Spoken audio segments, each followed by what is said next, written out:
Em seguida, vamos falar do Internacional, que eu estou muito brabo com a incapacidade da minha direção de contratar, de competir no mercado. Impressionante o amadorismo. Tu ficou incomodado com o negócio do Felipe Melo? Muito incomodado. E tu sabe que a questão, César, não é o... Porque tu traz esse assunto, vem muita gente dizer sorte que não deu. Tem a metade da torcida do Inter que não queria. O Felipe Melo é a metade que queria. Mas a discussão não é essa. A discussão não é essa, César. A discussão é que o Internacional fez 2 propostas para o Felipe Melo. E o Felipe Melo escolheu o Fluminense. E aí hoje um repórter, o Carlos Lacerda, da Rádio Grenal, descobriu, conversou com o empresário do Felipe Melo, o empresário deu um pau na forma como o Inter conduziu o processo para tentar convencer o Felipe Melo. Não sabia disso. Cara, isso é uma vergonha. O Internacional perdeu o Eric para o Ceará, que estava no Náutico. O Inter não ganha uma concorrência. O Paulo Brax, como diretor executivo, é uma afronta ao Internacional. E o presidente Alessandro Barcelos, porque dentro do Beira-Rio sabem que o trabalho é ruim, tá? Sabem. Só que o presidente Alessandro Barcelos, a impressão que eu tenho é que não demite ele, não demite o Paulo Brax para não admitir o erro. E o pior é o seguinte, isso está acontecendo, César, no dia que nós estamos vendo o Rodrigo Caetano levantando taça. Um diretor executivo que é quase que unanimidade de todos, quase que unanimidade no meio futebol, que é o melhor diretor executivo do futebol brasileiro, que queria continuar no Inter e que o Inter abriu mão por questões políticas, porque ele teria ligação política com a antiga direção. A gente traz o Paulo Brax do América, com 1 ano de experiência, no América Mineiro, e ele só virou diretor executivo lá para tampar furo de um outro que saiu.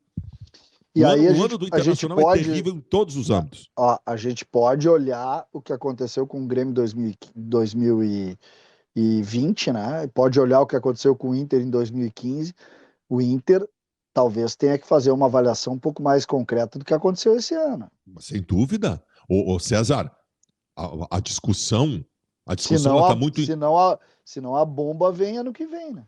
Eu posso simplesmente reduzir a discussão ao fato de demitir o Abel e trouxe o Miguel Ángel e isso destruiu a temporada. Ou então, o grupo é perdedor. Essa discussão, ela é micro. Eu quero a discussão macro. Eu quero a discussão macro. Eu quero a seguinte discussão.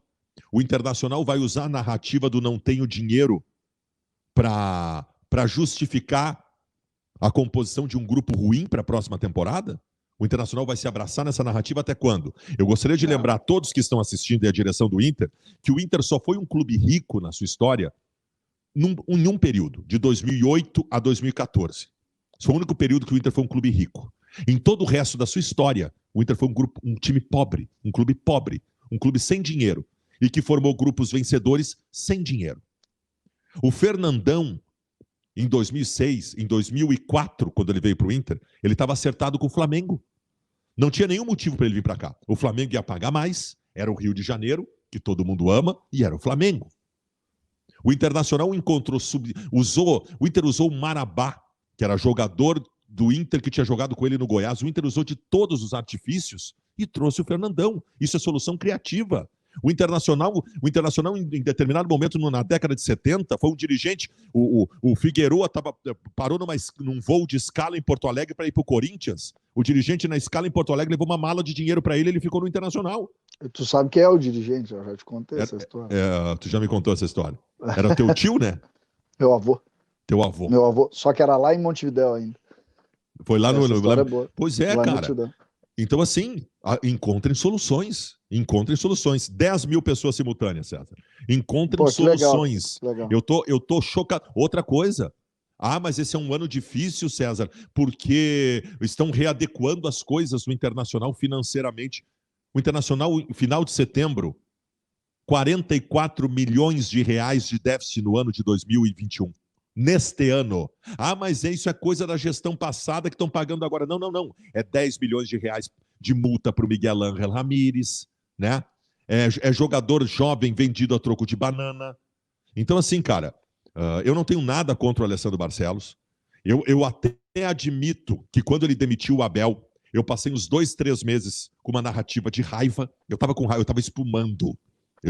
Eu passei 2 meses espumando de raiva. E a raiva não é boa. A raiva não é legal. Tu não consegue analisar bem quando tu tá com raiva. Então eu me despi dessa raiva e hoje eu faço análise. Eu acho o Alessandro Barcelos um grande cara, um grande colorado.